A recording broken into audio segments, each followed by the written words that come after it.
മുല്ലപ്പെരിയാർ അണക്കെട്ട് തകർന്നാൽ കേരളത്തിൽ ഉണ്ടാകുന്ന പ്രശ്നങ്ങൾ. ലളിതമായ സംക്ഷിപ്തം. 300 വാക്കുകൾ.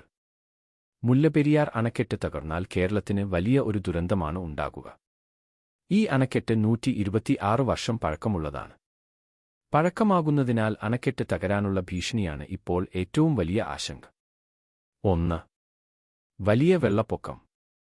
അണക്കെട്ട് തകരുകയാണെങ്കിൽ ഇടുക്കി, എറണാകുളം, കോട്ടയം, ആലപ്പുഴ തുടങ്ങിയ ജില്ലകളിൽ വലിയ വെള്ളപ്പൊക്കം സംഭവിക്കും.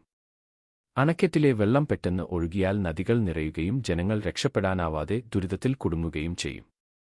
2. മനുഷ്യജീവിത നഷ്ടം. വെള്ളപ്പൊക്കത്തെ തുടർന്ന് നിരവധി ആളുകൾക്ക് ജീവൻ നഷ്ടപ്പെടാൻ സാധ്യതയുണ്ട്. വീടുകൾ വീഴുകയും തെരുവുകൾ വെള്ളത്തിൽ മുഴുകുകയും വീടുകളിൽ കുടുങ്ങിപ്പോകുകയുമാണ് ഉണ്ടാകുക. 3.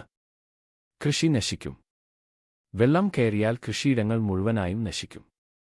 ഇത് കർഷകർക്ക് വലിയ നഷ്ടമാകും. ഭക്ഷ്യവസ്തുക്കളുടെ ക്ഷാമവും വരാം. 4. മരതം, ബസ് സ്റ്റാൻഡ്, ആശുപത്രി എന്നിവ നശിക്കും.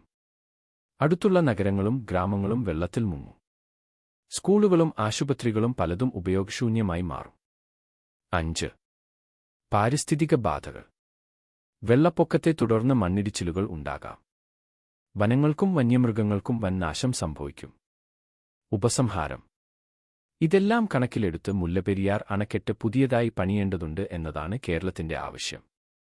ജനങ്ങളുടെ ജീവനും സ്വത്തും സംരക്ഷിക്കാനാണ് അതിന്റെ പ്രധാന ഉദ്ദേശം. സമയത്തേക്ക് പരിഹാരം കണ്ടില്ലെങ്കിൽ വലിയ ദുരന്തം ഏതു നിമിഷവും സംഭവിക്കാം.